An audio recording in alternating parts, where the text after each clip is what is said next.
Sir ওই ছেলের একটা ভিডিও ফুটেজ দেখলাম স্যার, ও একজনের ওয়ালেট এইসব নিয়েও স্যার, তাহলে স্যার ও আগে থেকে ভিতর কিন্তু একজন মানুষ স্যার।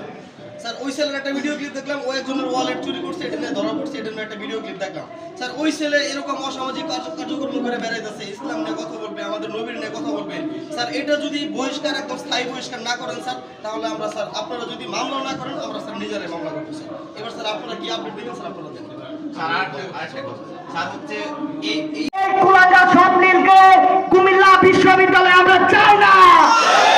পরিষ্কার পরিষ্কার পরিষ্কার পরিষ্কার। ধন্যবাদ। কিছু আছি না, আমরা চাচ্ছি আমাদের সংবিধানে যে আইনটি দেওয়া আছে সেই আইন অনুযায়ী আমাদের এই যে কুলাঙ্গার স্বপ্নিল তার যাতে শাস্তি দেওয়া হয়। আমরা সবাই একই সাথে এই শাস্তির বিরুদ্ধে, এই অন্যায়ের বিরুদ্ধে তীব্র প্রতিবাদ জানাচ্ছি এবং তীব্র নিন্দা জানাচ্ছি। ধন্যবাদ সবাইকে। এবং যত অন্যায়, অত্যাচার, নির্যাতন, এর প্রতিবাদে আমাদের সবচেয়ে বড় হাতিয়ার হচ্ছে তাকবীর। আমরা এখন তাকবীর দেব। লিল্লাহি তাকবীর, নারায়ে তাকবীর। এ পর্যায়ে আমাদের নবী হযরত মুহাম্মদ সাল্লাল্লাহু আলাইহি সাল্লামকে নিয়ে যে অবমাননা করেছে, সে এখনো ধরাছোঁয়ার বাইরে। সে এই মুক্ত আকাশে ঘুরে বেড়াচ্ছে, যাকে আমরা কিছুই করতে পারছি না। বরং যে পুলিশ তার বিরুদ্ধে ব্যবস্থা নেওয়ার কথা, তারাও তাকে এখনো গ্রেফতার করে নাই। এটা কি মানা যায়?